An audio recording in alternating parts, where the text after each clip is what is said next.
भगवान बुद्ध एक गांव में उपदेश दे रहे थे। बुद्ध ने कहा कि क्रोध की आग में क्रोध करने वाला खुद भी जलता है और दूसरों को भी जलाता है।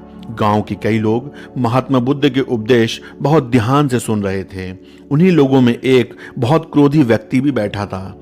महात्मा बुद्ध की बात सुनते ही वह गुस्सा हो गया और बोलने लगा कि हे बुद्ध, तुम पाखंडी हो, बड़ी बड़ी बातें करना ही तुम्हारा काम है, तुम लोगों को भ्रमित कर रहे हो। क्रोधी व्यक्ति लगातार बुद्ध का अपमान कर रहा था। वहां बैठे सभी लोग ये देखकर हैरान थे कि महात्मा बुद्ध ये सब बातें शांति से सुन रहे थे। बुद्ध को शांत देखकर वह व्यक्ति और ज्यादा क्रोधित हो गया। वह वहां थूक कर चला गया। उसके जाने के बाद महात्मा बुद्ध ने उपदेश देना फिर से शुरू कर दिया। क्रोधी व्यक्ति जब अपने घर पहुंचा तो उसका मन शांत हुआ। उसे अपनी गलती का एहसास हो गया। उस समय रात हो गई थी। अगले दिन वो सुबह जल्दी उठा और बुद्ध से क्षमा मांगने पहुंच गया। लेकिन उस गांव से बुद्ध जा चुके थे। वो व्यक्ति महात्मा बुद्ध को खोजते हुए पास के गांव में पहुंचा। वहां उसे जैसे ही महात्मा बुद्ध दिखाई दिए, उसके चरणों में गिर गया और क्षमा मांगने लगा। बुद्ध ने उस व्यक्ति से पूछा, तुम कौन हो और क्षमा क्यों मांग रहे हो? उस व्यक्ति ने महात्मा बुद्ध से कहा कि आप कल की सारी बातें भूल गए।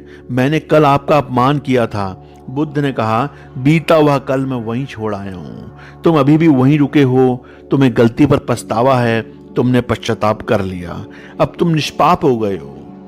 बुरी बातें याद करते रहने से हमारा वर्तमान बिगड़ जाता है, मन अशांत हो जाता है। इसलिए बीते हुए कल की दुख देने वाली बातों को भूलकर आगे बढ़ना चाहिए।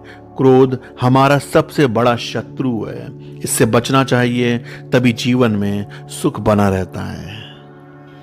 इसीलिए महात्मा बुद्ध ने कहा है कि दुख देने वाली बातों को भूलकर जीवन में आगे बढ़ना चाहिए, तभी जीवन में सुख और शांति बनी रहती है। बुरी बातों को याद रखोगे तो दुखी रहोगे। अगर सुखी रहना चाहते हो, शांतिपूर्ण जीवन व्यतीत करना चाहते हो, तो दुख देने वाली बातों को भूलकर जीवन में आगे बढ़े।